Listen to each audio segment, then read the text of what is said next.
Oh iya maton botiti Ustad mame dunggalo usuhuru deh bodi polo boti Ustad. Alhamdulillah mati amaiti Ustad. Assalamualaikum warahmatullahi wabarakatuh. Sahur sahur sahur sahur. Alhamdulillahirabbil alamin. Kita sudah di hari keempat bulan suci Ramadan. Insya Allah kita tetap dalam keadaan sehat walafiat. Uhi sehatia, hi ioma, totoli anga. Dalam rangka terus beribadah kepada Allah. Mengisi amalan-amalan di bulan suci Ramadan. Memasuki hari yang keempat, alhamdulillah kami terus bersama para pendengar baik yang ada di Poliama Top FM maupun di Cahaya FM Bualemo. Saya kembali menyapa para pendengar, insya Allah akan terus bersama kami. Dan di samping saya sudah ada Ustadz, walaupun agak sedikit terlambat, tapi alhamdulillah dengan kecepatan terosi buti pakai Ustadz dia mau hulo buti ai dumo dupa di Ustadz, tapi alhamdulillah sesehati kita kembali bersua dengan para pendengar yang sementara sahur. Ada yang sementara sahur, ada yang sementara masa persiapan sahur. Tafadhal Ustaz. Baik. Bismillahirrahmanirrahim. Assalamualaikum warahmatullahi wabarakatuh. Waalaikumsalam. Alhamdulillahi rabbil alamin wal aqibatu lil muttaqin wala udwana illa 'alal zalimin. Asyhadu an la ilaha illallah wahdahu la syarika lah wa asyhadu anna Muhammadan 'abduhu wa rasuluhu la nabiyya ba'dah. Allahumma salli wa sallim wa zid wa barik ala sayyidina Muhammadin wa ala alihi wa sahbihi wa man sara ala nahjihi wa iktafa atharahu ila yaumi al-qiyamah. Para pendengar Cahaya FM Bualemo dan juga Poliama Top FM Gorontalo yang insya Allah dimuliakan oleh Allah, terkhusus kepada para pimpinan dua radio yang semoga dalam keadaan sehat walafiat, amin ya rabbal alamin. Dan para pendengar semua, insya Allah hari ini bukan hari raya ya, baru hari keempat ya, bukan hari raya ini ya, baru hari keempat. Jadi alhamdulillah kita pada pagi hari ini di sahur ini kita masih baru hari yang keempat kita melaksanakan puasa di bulan suci Ramadan. Salawat dan taslim kita haturkan kepada junjungan kita Nabi Allah Muhammad SAW, kepada keluarganya, sahabatnya, dan insya Allah curahan rahmat tersebut akan sampai kepada kita selaku umatnya yang komitmen dan konsisten dengan ajaran yang dibawa oleh beliau. Insya Allah kurang lebih 30 menit lebih ke depan, insya Allah kita akan bersama para pendengar semua.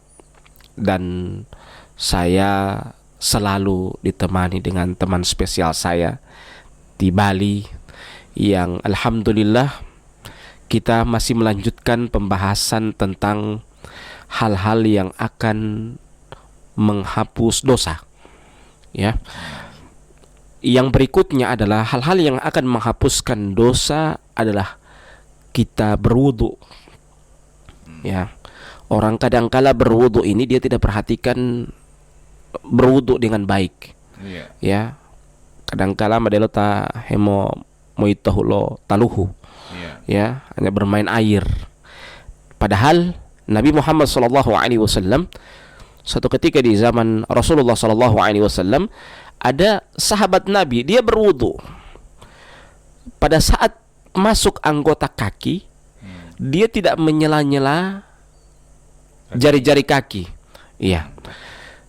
Nabi Muhammad SAW ketika melihat hal itu, bukan Nabi Muhammad SAW bergembira, senang, tidak. Tapi Nabi Muhammad SAW ketika melihat hal itu, Nabi mengatakan apa? Dengan wajah yang merah. Beliau mengatakan apa? Wailun lil aqabi minan nar. Celakalah tumit-tumit dari api neraka. Ini menunjukkan apa? Bahwa seseorang yang tidak menyempurnakan wudunya dengan sebaik-baiknya, maka ini akan mendapatkan 2 ganjaran ya. Jadi wailun lil aqab, wail itu 2 penafsiran para ulama. Yang pertama itu dinamakan dengan neraka wail. Orang yang tidak menyempurnakan wudunya, dia akan dimasukkan ke dalam neraka wail. Atau yang kedua wail yang dimaksudkan di situ adalah celaka. Jadi celaka orang-orang yang tidak membasuh kakinya. Jadi Nabi ketika menyebut kaki bukan berarti hanya kaki yang terlarang, ya, tapi bil mithal yattadihul maqal. Dengan contoh itu akan memperjelas perkataan. Jadi bukan cuma kaki. Cuman pada saat itu yang Nabi temukan seorang sahabat Nabi ketika beliau berwudu, dia tidak menyempurnakan pada saat dia mencuci kaki, ya. Jadi bukan hanya kaki, ya. Orang cuci muka misalnya dia mau cuci muka asal-asal. Orang bakumur juga bakumur asal-asal, ya. Dia cuci tangan juga asal-asal. Semua asal-asal dia masuk dalam hadis Nabi Muhammad SAW ini, ya. Wailun lil aqabi minan nar. Ini mau basuh ini kalau mengenai wudhu ini ada yang saya lihat Ustadz yang kalau mau wudhu ada yang basuhnya sekali, ada yang basuhnya 2 kali, ada yang basuhnya 3 kali. Nah, ini mana yang benar Ustadz kalau saya lihat? 1 kali itu sah, 3 kali itu 3 kali itu kesempurnaan, ya. Jadi 1 kali itu sah. Jadi kalau bicara kan ada di madhab Hambali, itu mengusap kepala itu cuma 1 kali. Itu madhab Hambali. Kalau madhab Syafi'i kan mengusap kepala 3 kali.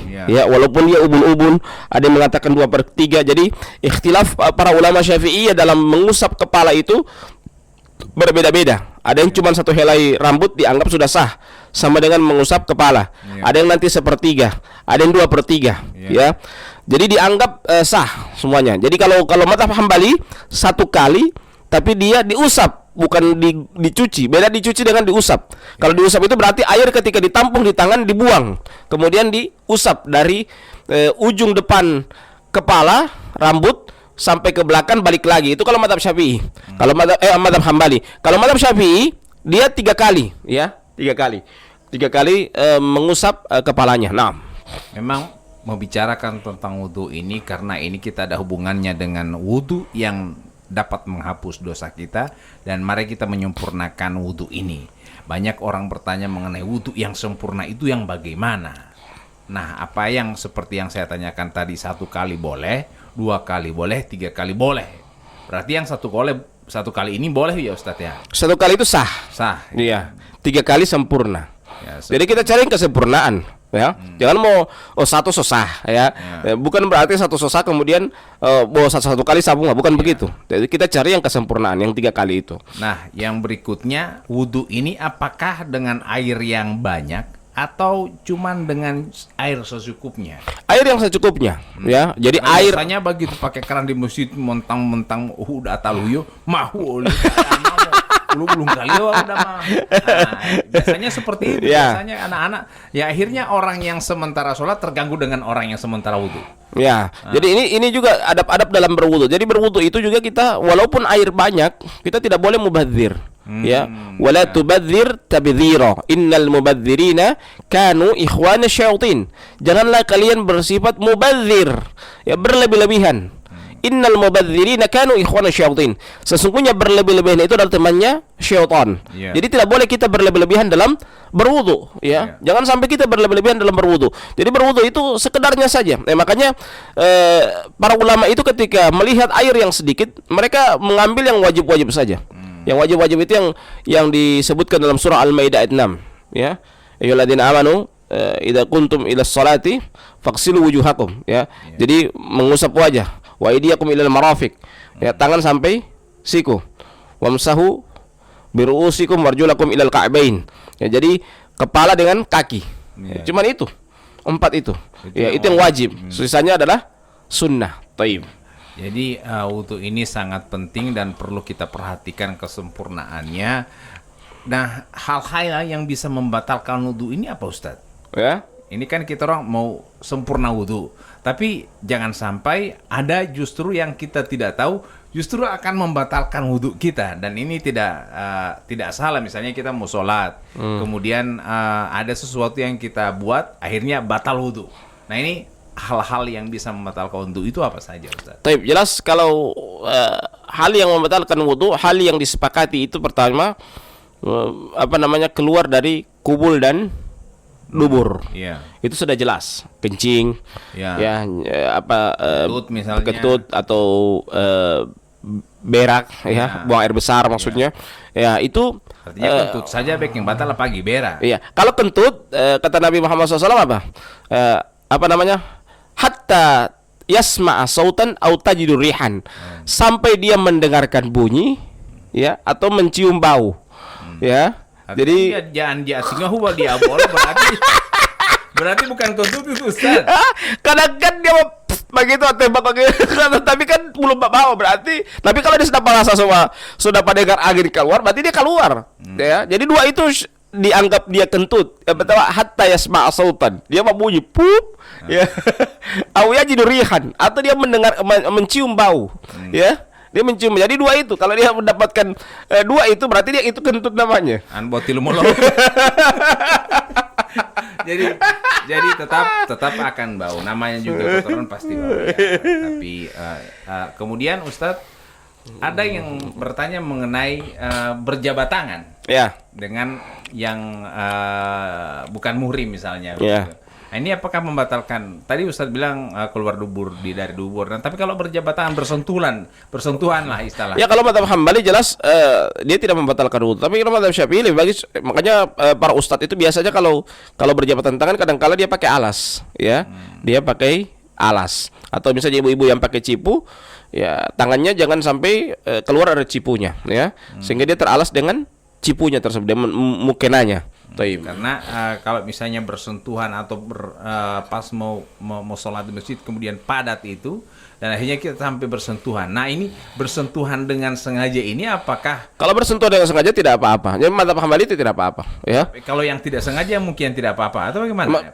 Maksudnya yang tidak disengaja itu tidak apa-apa, ya. Kalaupun yang disengaja pun kalau dia dengan syahwat, ya, sebagian para ulama mengatakan itu itu sudah disepakati bahwa itu adalah hal yang membatalkan wudu. Kalau dia dengan syahwat, itu tidak apa-apa. Sebagian para ulama mengatakan tidak apa-apa. Tahu di mana ini dengan syahwat?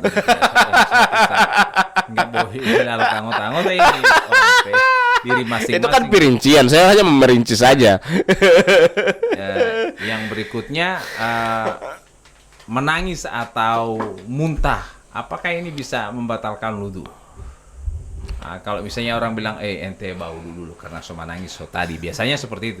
Atau ente atau habis makan, apakah berwudu lagi atau gimana Ustaz? Kalau makan ini sebagian para ulama mengatakan makan itu kita harus rinci. Makan yang bagaimana dulu, ya. Tapi alangkah lebih bagusnya dia makan itu, habis dia makan itu lebih bagusnya dia berwudu. Ya, di afdhali saja. Ya. Jadi bukan berarti makan itu membatalkan wudu. Cuman afdhaliyah dia atau lebih afdal, lebih utama dia berwudu, ya, itu. Boleh saya katakan bahwa wudu memang menggugurkan dosa, tapi lebih baiknya kita bukan wudunya, tapi menjaga wudunya. Betul, ya. Misalnya mengaku Muhammad al-Hutabi misalnya, sebab bagian kamar maksiat kemudian sudah anak sama hapus anak dosa dengan wudu, bukan yang seperti itu saja. Berarti itu cuma dihitung-hitung sendiri itu. Jadi agama dihitung-hitung sendiri. Ringan-ringan. Ya. Jadi jangan kita menghitung-hitung meringankan diri kita sendiri, tapi itu kita harus betul-betul dari hati kita benar-benar menggugurkan dosa, dan tujuannya bukan karena kita punya niat berdosa dulu baru kemudian kita berwudu, bukan begitu. Jadi kita berwudu itu tujuannya memang Allah menggugurkan dosa dan kita tidak punya niat untuk berbuat dosa selanjutnya gitu. Jadi wudu ini kita laksanakan dalam setiap saat kita menjaga. Mungkin seperti ini yang dimaksud dengan wudu yang bisa menghapus dosa, itu adalah wudu yang selalu kita jaga.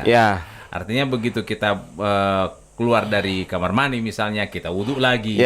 Kemudian kalau sudah makan kita wudu lagi. Apalagi kita mau tidur, kita wudu lagi kan. Subhanalladzi Subhanalladzi, bagaimana doanya? Alhamdulillahilladzi. Yang mana ini Ustaz? Doa bangun tidur. Alhamdulillahilladzi ahyana ba'da ma amatana wa ilaihin nusyur, ya. Jadi alhamdulillahilladzi ahyana, ya. Segala puji bagi Allah, ahyana, yang telah menghidupkan kami, ba'da ma amatana, setelah mewafatkan kami, ya. Jadi setelah kita mati. Jadi tidur itu adalah mati kecil, Ya, jadi tidur Jadi itu tidur adalah mati. iya, tidur itu adalah Nah, mati kecil. Jadi kalau ti Ustadz, ya Anda mau mati dulu sedikit. Mati kecil. Ah, Kan begitu. Nabi kan tidak bilang begini, alhamdulillahilladzi apa namanya? Ahyana ba'da naum, tidak. Ya. Tapi alhamdulillahilladzi ahyana ba'da ma amatana. Jadi segala puji bagi Allah yang telah menghidupkan kami. Ya, setelah kami mati. Mati bukan mati besar. Kalau mati besar so game. Ya, mati kecil itu tidur. Jadi seperti itu. Taib. Ya, baik. Kalau misalnya sementara tidur dan bangunnya kita langsung wudhu ya Ustadz. Ya. Kita menjaga wudhu ini karena pasti dalam keadaan tidur itu kita tidak tahu bahwa kita sudah bikin apa. Ya kan Nabi pesan kepada kita. Ya. Wa man istayqadha ahadukum min naumihi falyaghsilhu yadayhi qabla ay yudkhilahuma fil ina'i thalathan. Fa inna ahadakum la yadri ayna batat yaduhu.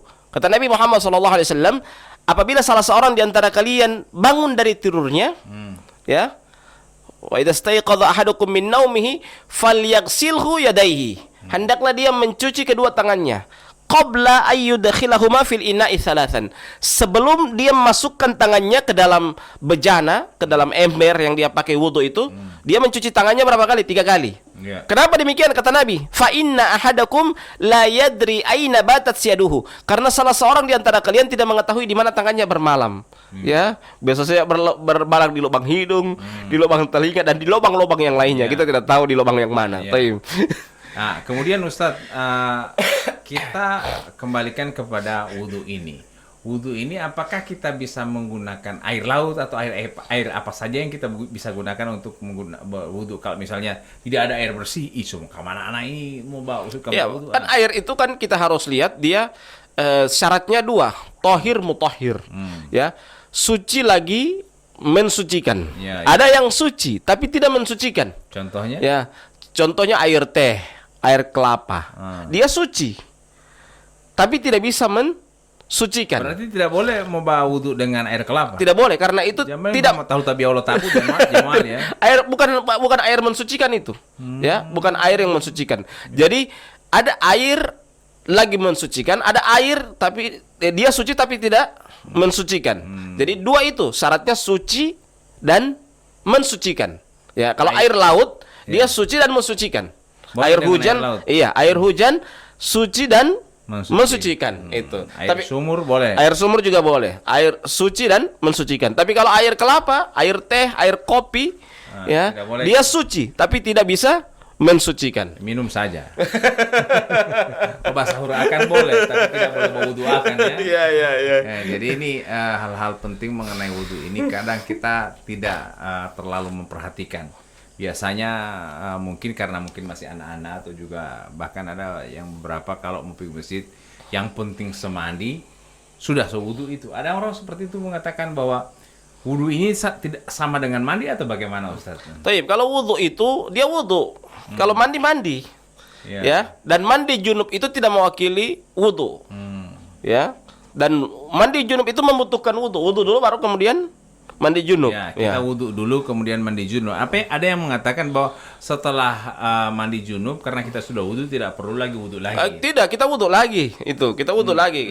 Wudhu yang pertama itu wudhu untuk mandi junub. Wudhu yang kedua untuk kita sholat gitu. Ya, jadi ini kan orang biasanya di bulan suci Ramadan seperti ini di waktu-waktu subuh ada hal-hal yang ya artinya dengan istri dengan suami, kemudian pas bangun mandi. Ya. Nah, wudhu dulu, kemudian mandi, kemudian wudhu lagi. Ya. Kalau tidak wudhu lagi, berarti dia cuma baru selesai mandi itu. Ya. Kalau mau sholat dia wudhu itu. Kalau dia mau sholat berarti dia wudhu lagi gitu. tapi ada yang saya beberapa mendengar bahwa tidak perlu harus wudhu lagi karena katanya sudah wudhu sebelum mandi junub. Iya, alangkah lebih bagusnya dia wudhu. Dan bukan dalam artian tidak bisa wudhu lagi, karena wudhu yang pertama kita pakai itu adalah wudhu untuk mandi junub, bukan wudhu untuk kita pakai sholat gitu. Ya, saya khawatir juga mungkin bisa sih sebenarnya. Cuman persoalannya setelah kita mandi, biasanya kita kan pakai handuk. Nah, handuk ini kan biasanya kita pakai untuk hal-hal yang aneh-aneh, misalnya kita kencing pakai atau pas melakukan ada buang air yang kotor, kemudian kita menggunakan handuk itulah, ya kan. Kemudian inilah yang akan menjadi mengotori tubuh kita. Ya. Kita tetap boleh pakai handuk itu, tapi setelah pakai handuk itu kita wudhu. Ya. Nah, ini untuk mencegah Jangan sampai ada yang kotor. yang najis-najis seperti itu Ya. menempel di tubuh kita. Ini sebagai tambahan saja. Kita tetap harus memperhatikan wudhu karena selain tadi Ustadz yang kita sudah bahas sebelumnya adalah puasa itu sendiri yang menggugurkan dosa, tarawih menggugurkan dosa. Nah, ini kesempatan kita juga di bulan suci Ramadan berwudhu dengan sempurna. Ya. Berwudu dengan sempurna dan menjaganya, bukan berwudu dengan sempurna patama mengatale itu menggugurkan bukan seperti itu. Coba lihat, kita lihat bagaimana itu Sa'id bin Musayyib. Sa'id bin Musayyib itu terkenal dengan kibarut tabi'in, ya. Ulama senior di kalangan para tabi'in. Tabi'in itu adalah murid dari sahabat Nabi. Ya. Sa'id bin Musayyib itu wudu beliau terjaga dari ba'da isya sampai subuh. Ya. Wudu beliau terjaga dari ba'da isya sampai subuh. Bayangkan, ya. Saking beliau itu menjaga wudu. Ya. Kalau mungkin dari subuh ke zuhur mungkin orang mampu. Tapi ini dari isya ke subuh. Ya. Terjaga wudunya. Tayyib. Itu betapa mulianya para ulama dahulu itu. Bayangkan sekelas Sa'id bin Musayyib, ya. Beliau adalah kibarut tabi'in, ya. Ulama senior di kalangan para tabi'in, dan para tabi'in itu adalah murid dari sahabat Nabi, ya. Beliau sangat menjaga wudunya, ya, sangat menjaga wudunya, sehingga pada saat itu beliau bayangkan dari isya sampai subuh wudunya terjaga, ya. Dan dengan keterjagaan wudunya itu tersebut sehingga beliau terkenal dengan ulama besar, ya. Karena beliau, di antara kelebihan beliau adalah beliau sangat menjaga wudunya di antara dari isya ke subuh. Karena wudu ini tidak hanya untuk menggugurkan dosa saja, bahkan menghalangi kita, mengontrol diri kita daripada berbuat dosa. Ya, betul. Dan kan kata Nabi Muhammad SAW dalam hadisnya, "Man tawadda'a nahwa wudu'i hadha, thumma shalla rak'atain, la yuhaddits fihi ma nafsah, ghafarallahu lahu ma taqaddama min dhanbi." Kata Nabi Muhammad SAW, barang siapa yang berwudu seperti wuduku ini, thumma shalla rak'atain, kemudian dia salat 2 rakaat, la yuhaddits fihi ma nafsah, tidak ada keraguan dalam hatinya. Apa kata Nabi? Ghafarallahu lahu ma taqaddama min dzambi, maka Allah ampuni dosa yang telah lalu. Bayangkan, ini keutamaan dari wudu, ya. Kita berwudu dengan wudu yang sebenarnya sesuai dengan tuntunan Nabi Muhammad SAW, maka balasannya apa? Allah akan ampuni dosanya yang telah lalu. Kalau misalnya Ustadz, sering saya dengar ketika ada orang marah, emosi tinggi, kemudian dinasihati oleh temannya, weh di Papua Ingo, misalnya mau Ingo lebih baik ambil air wudu dulu. Ini apakah ini ada sunnah seperti itu? Iya, kan Nabi Muhammad SAW mengatakan apa? Apabila kalau dia marah dalam keadaan berdiri, maka hendaklah dia duduk. Apabila dia marah dalam keadaan duduk, dia berbaring. Kalau dia marah dalam keadaan berbaring, artinya lah motif amat tadi boing motif balat amat tadi jadi dia berwudu karena kata Nabi apa? Sesungguhnya api itu akan padam dengan air. Maksudnya kemarahan itu akan padam dengan berwudu gitu. Tapi kalau misalnya setelah wudu dia buat polo-polo paling berarti pertanyakan pertama DP wudunya bagaimana? Berarti wudunya tidak sampai meresap ke dalam hati, ya. Dia hanya menganggap itu cuci tangan, cuci muka biasa-biasa saja. Tapi kalau dia anggap itu wudu dan itu adalah ibadah, dia tidak berani asal-asal dalam berwudunya. Pasti dalam keadaan tenang. Ya. Jadi wudu ini bisa kita kerjakan pada saat ketika kita melakukan sesuatu, Ustadz, mungkin seperti itu ya. Iya. Misalnya saya sebentar ada ujian. Ya. Karena mau ujian, saya wudu dulu sebelum ujian itu. Apakah seperti itu? Saya wudu dulu sebelum ujian, dan pas pada saat ujian tidak boleh berkupi. Karena apa? Karena dia tahu dia sebentar berwudu. Itu maksud saya. Jangan sampai dia mau wudu dia jadikan casing ini mau wudu. Sudah wudu kita. Habis itu dia berkupi. Ya. Berarti wudu ini mau casing. Sama dengan orang nambah wudu dulu sebentar pancuri ayam. Sebentar malam pancuri ayam, kemudian Anda mau wudhu dulu supaya dijaga oleh Tuhan. Bagaimana konsep? Sama dengan itu apa namanya? Habis dia potong orang, dia ya handuk sholat taubat. Baik, jadi pendengar yang sama dirahmati Allah Subhanahu wa taala, baik yang ada di Poliama Top FM Gorontalo maupun yang ada di Cahaya FM Bualemo, kita bulan puasa ini alhamdulillah kita masih diberikan oleh Allah Subhanahu wa taala kekuatan di hari yang keempat ini. Kita terus belajar. Kita cari buku-buku, masih banyak contoh-contoh wudhu yang sempurna. Kita searching, kita googling di media-media, itu banyak sekali contoh bagaimana Rasulullah wudhunya Rasulullah yang sebenarnya. Karena kita berhati-hati jangan sampai kita perhatikan untuk kita ini asal-asal saja. Iya. Kita masuk dalam hadis Nabi Muhammad SAW tadi. Wailun lil aqabi minan nar. Celakalah tumit-tumit dari api neraka. Jadi seperti hanya tadi Ustadz mengatakan bahwa harus kita masukkan tangan kita di sela-sela jari ini ya, untuk menjaga jangan sampai ada tanah atau apa yang atau ada anggota tubuh yang tidak kena air wudhu. Itu maksudnya, itu tujuannya. Jadi bukan karena kotorannya. Bisa saja karena kotoran atau najis di dalamnya. Atau yang paling inti adalah harus kena air itu, anggota tubuhnya kita kena sempurna, itu maksudnya. Karena ada orang berwudu asal-asal. DP kaki mau di bagian muka yang udah paling yang diminta harus kena air ini kaki. Ya. Kalau yang wajib itu wajah, kemudian tangan sampai siku. Jadi wajah ini harus kena air semuanya. Ya, semuanya. Jangan sampai ada yang tidak kena ya, air. Jadi kalau DP danggu lebat, yang bos satu helai yang di muka yang dapat ini harus dikasih basah semua itu. Ya, kalau DP danggu lebat, ya. Jadi dari misalnya DP danggu ini dari hitinga kamari lebat. Nah, setelah wudhu ini itu yang harus itu kena bagian air. wajah. Ya. Nah, pertanyaan selanjutnya setelah kita bahas semua, nah apakah kita boleh menggunakan handuk untuk membersihkan wudhu ini karena supaya tidak basah? Gimana Ustaz? Atau kita biarkan kering biarkan kering sebagaimana biasa, ya. Jadi tidak perlu pakai handuk. Tidak perlu pakai handuk, apalagi kalau handuk kotor, ya. Usahakan kalaupun pakai handuk yang bersih, ya. Tapi jangan sampai biarkan dia akan kering dengan sendirinya, karena itu air wudhu, ya. Jadi dan itu akan menjadi saksi. Kan kata Nabi Muhammad SAW, sayati yaumal qiyamah gurran hajjalina min atharil wudu, ya. Akan datang pada hari kiamat kelak yang dimana bekas wudu itu akan bercahaya. Ya, bahkan Imam Bukhari menambahkan lafadznya apa? Faman istata'a ayyutila ghurratahu falyaf'al. Barang siapa yang ingin menambahkan cahayanya, maka hendaklah dia tambah. Maksudnya kadang orang sampai siku, bahkan dia tambah sampai di lengan. Yang ingin menambahkan cahaya dari wudu itu. Nah, kalau menambahkan cahaya dengan pakai krim, Ustaz? Biasanya kan habis wudhu supaya ke masjid, supaya kelihatan gagah kinclong, kemudian dia pakai krim DP wajah ini. Artinya apakah ini akan membatalkan wudhu atau tidak?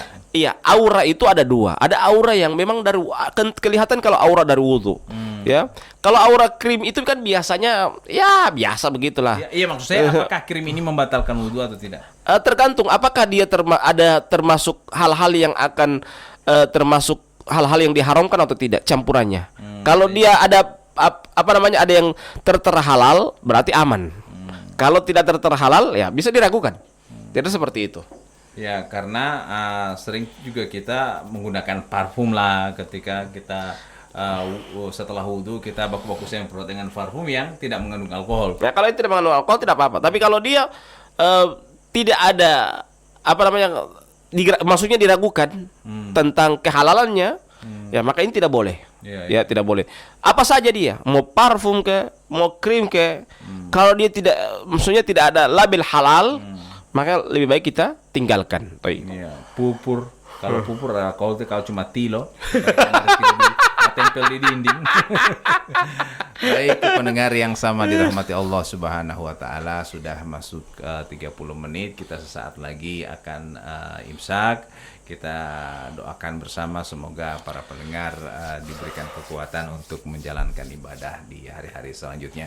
Kita akhiri dengan, sebelum diakhiri kita doakan semoga para pemimpin kita di Provinsi Gorontalo, para kepala-kepala daerah seprovinsi Gorontalo, insya Allah kami temui dalam keadaan sehat walafiat.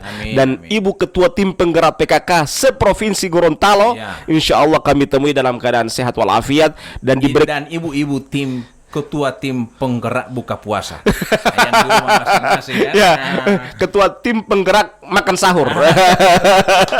Karena mau jadi tim mengelir dia boleh bersuruh kan? Jadi harus Ketua Tim Penggerak PKK itu Ustaz sebut-sebut kemarin, sedangkan tim Ketua Tim Mahwidullah lalu sudah kemarin makan sendiri, mama saja sendiri gue kalau begitu. Baik, kita akhiri dengan membacakan doa kafaratul majelis. Subhanakallahumma wa bihamdika asyhadu an la ilaha illa anta astaghfiruka wa atubu ilaik. Wassalamualaikum warahmatullahi wabarakatuh.